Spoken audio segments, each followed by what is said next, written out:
Hey everybody, this is Alex Merced, Senior Evangelist here at Dremio, here to tell you about what is Apache Iceberg. What is this technology that is transforming data platforms all around us?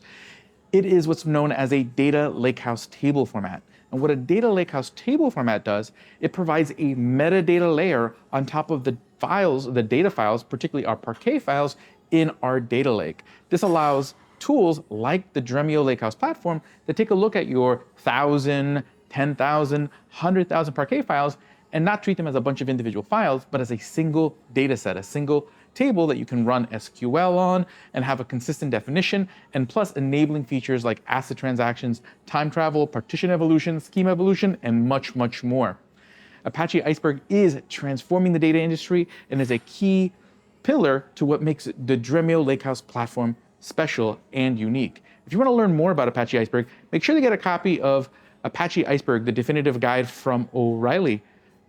From here at Subsurface, thank you very much. I'll see you on the next one.